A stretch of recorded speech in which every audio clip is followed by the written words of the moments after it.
Today, I will read one of the Japanese traditional stories, 1インチボーイ。今日は日本のとある昔話を英語で読んでいきます。参考文献はアメリカの小学生が学ぶ国語算数理科社会教科書からです。皆さんはもう何のお話かお分かりでしょうか？夜寝る前とかにぜひ聞いてみてください。では早速読んでいきましょう。Long ago in a village in Japan, there lived an old man and his wife who more than anything wanted a child. They hoped and they wished and they prayed. May we be blessed with a child, they said, even if it is no longer than a fingertip. And then their prayers were answered. A fine baby boy was born to the old couple. They called him Isunboshi, which means 1 inch boy, for he was no taller than his father's son. Isunboshi grew up strong, smart, and helpful, though he grew no bigger.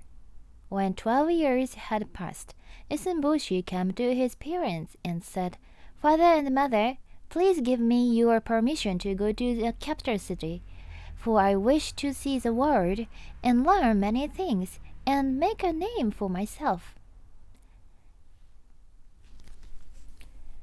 His parents were very worried, but they knew their boy was smart and strong, so they agreed to let him go. They made for him a tiny sword out of a sewing needle. They also gave him a rice bowl and some chopsticks.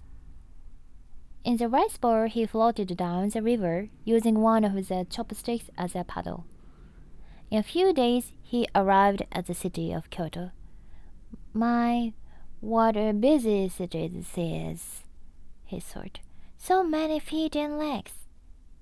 He walked carefully through the streets, dodging feet and cartwheels. He kept walking until he came to a beautiful house, the largest in the city. At the foot of the steps sat a pair of shiny black wooden shoes. They belonged to the owner of the house, who was the wealthiest lord in the city. The door of the great house opened. Out walked a man who slipped on the shiny black shoes. Isunboshi called out, "Hello, hello there." The man looked around and seeing no one, began to go back in. But Isunboshi called out, "Down here, I'm down here, near your shoes. Please be careful you don't step on me." The man, who was the lord of the house, leaned down and was very surprised when he saw Isunboshi. Isunboshi bowed and politely introduced himself.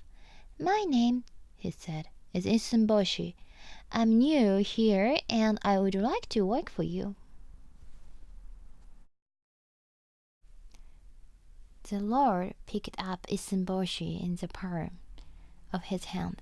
In a friendly voice he asked, "But what can a little fellow like you do?"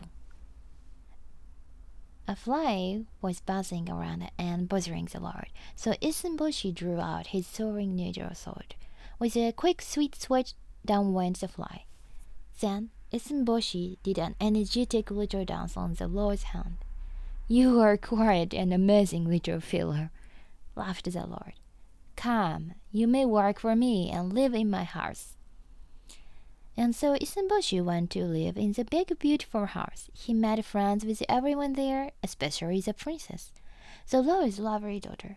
It seemed that he was always at her side, helping her in whatever way he could, whether by holding down the paper when she wrote a letter, or simply by riding on her shoulder and keeping her company while she walked through the beautiful gardens around the house.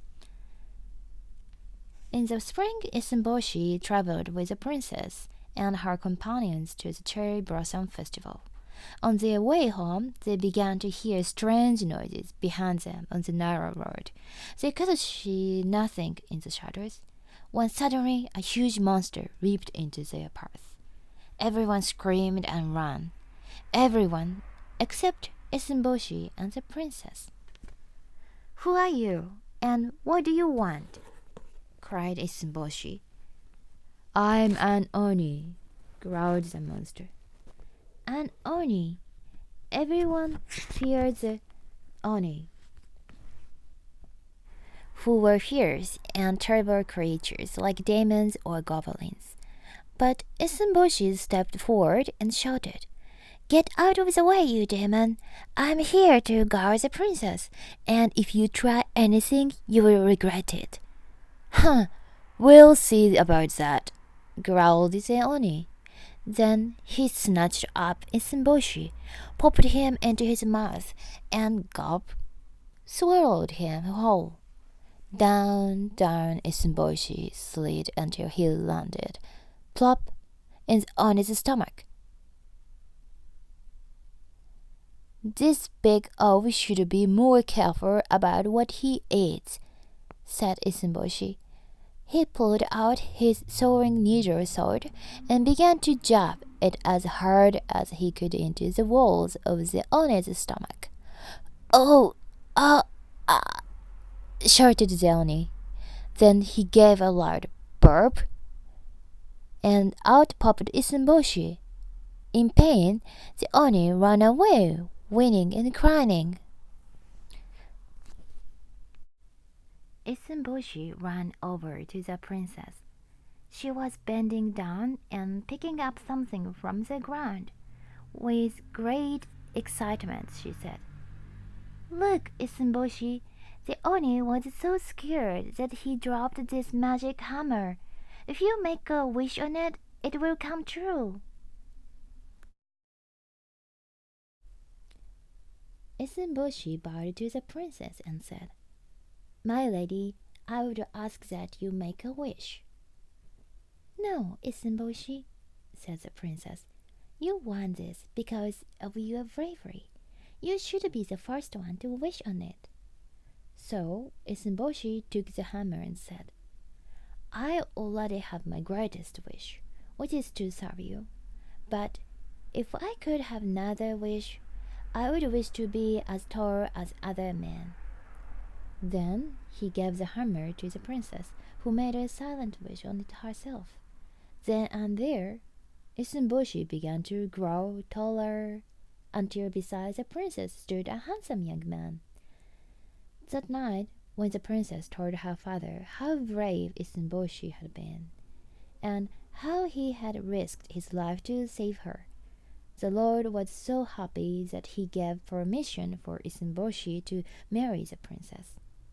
And so, you see, the princess's wish came true too. Isenboshi's brave deeds were celebrated throughout the land. He and the princess lived happily together, along with Isenboshi's proud and happy parents, whom Isenboshi had brought to the Lord's house to be part of the family.